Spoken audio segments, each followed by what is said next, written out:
Many learning disabled children will talk like this. You'll say to them, "What did you do after school today, Bruce?"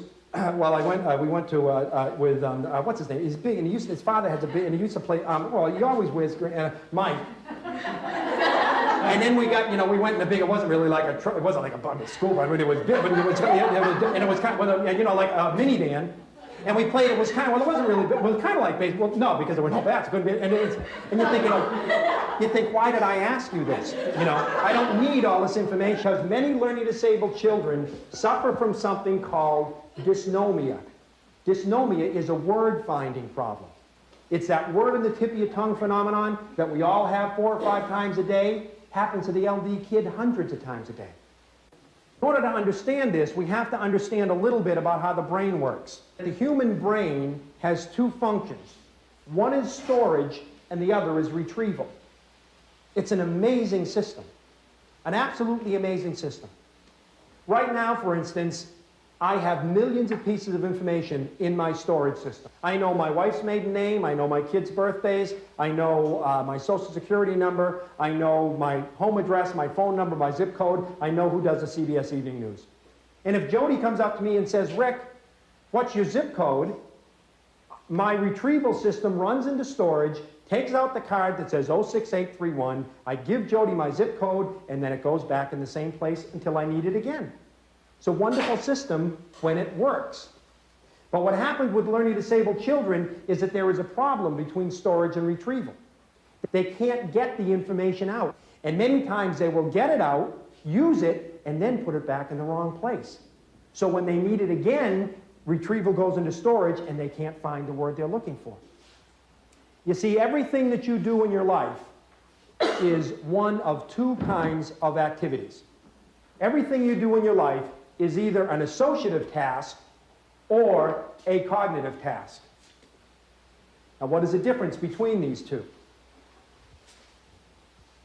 You can only do one cognitive thing at a time, but you can do 2 or more associative things at a time.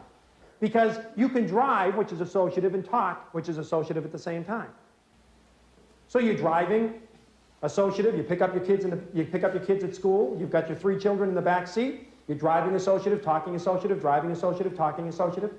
Suddenly the hailstones start to come, the road's getting slippery, your car's getting difficult to control, the cars in front of you beginning to swerve, and you turn and say what to the kids? What? Not shut up. God, I'm a parent. I'm a father. I've got 3 children. You don't say shut up to your children. Of course not. You turn to the children and you say, "Children."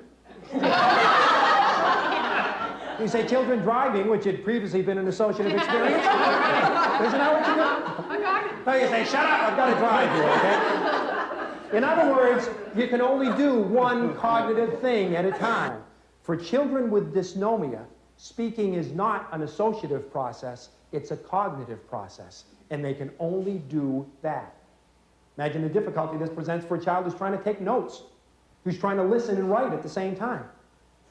With all the wonderful study skills programs that are out there, we have to buy into the fact that there are some children who will never be able to take notes because listening for them is a cognitive experience, and they can't do 2 things at one time. So what you're going to do now, for the first time in a very long time, you're going to get the opportunity to see what it's like to be dysnomic and to have speaking be a cognitive experience. Because here's what we're going to do. We're going to tell a round-robin story around the room.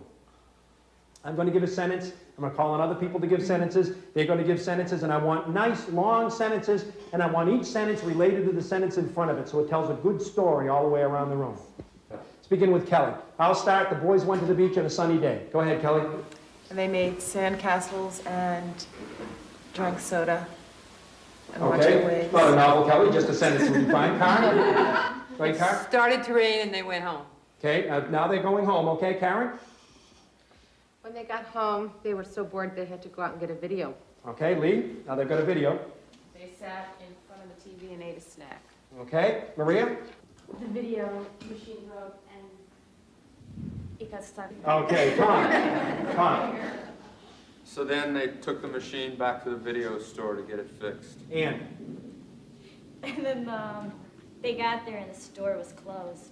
Okay, this is getting exciting. Okay, now see, speaking, we just did that activity where speaking was an associative task for you. Was that difficult?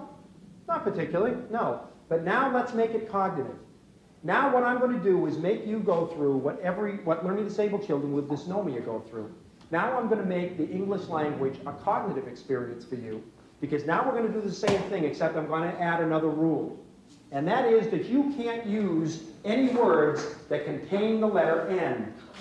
Not just begin with the letter N, but contain the letter N. What you're going to have to do, if you think this is worst case scenario, I'm making it worse than it really is, listen to the way you sound. You're going to sound just like learning disabled children, because you're going through the same experience they go through. Because what I'm doing is I'm making it such that your retrieval system goes into storage but can't find the words you want. Then we'll find words and realize you can't use them. We'll get stuck in phrases that you can't finish.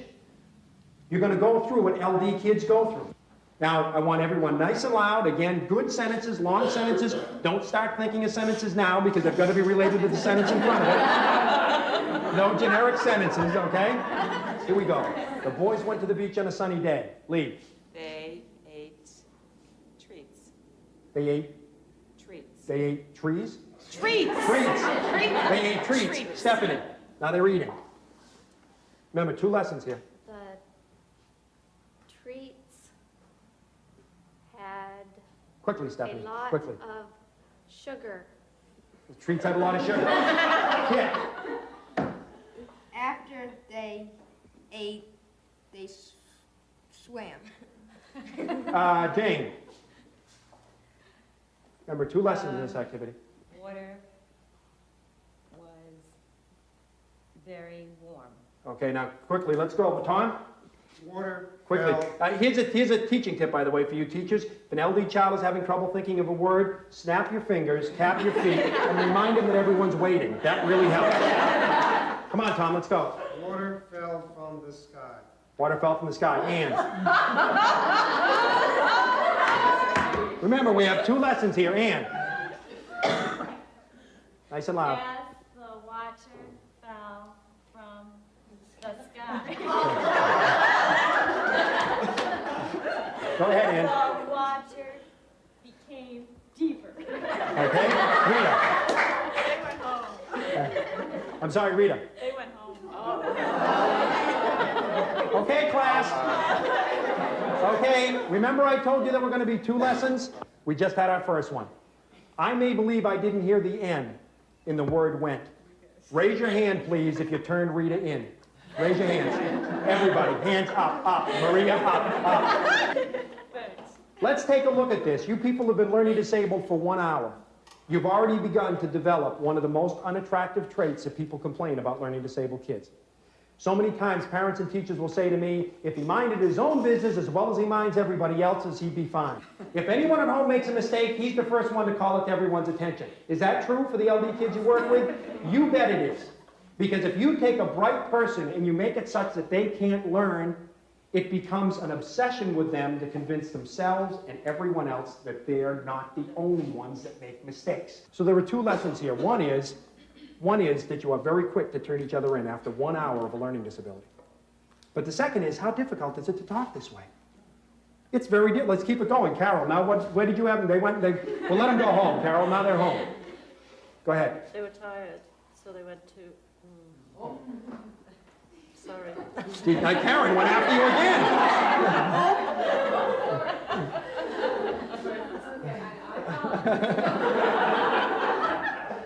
Detention for Karen after school today. Okay, the second point of this activity is how difficult is it to talk this way? It is very difficult. Can you imagine the anxiety of the learning disabled child?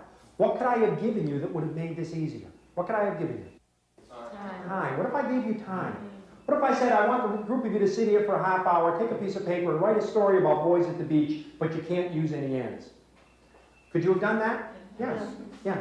You could have done that. Sometimes the greatest gift we can give the LD child is a gift of time, both as parents and as teachers. As teachers, we do this. Lee is my LD child in the classroom. We say, I want everyone to think of the causes for the Civil War. Everyone think of the 5 causes for the Civil War. While you're thinking of that, I've got to erase the blackboard.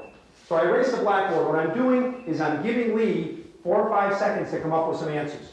And then I turn and I say, okay, 5 cards for the Civil War. Lee, please give us 1.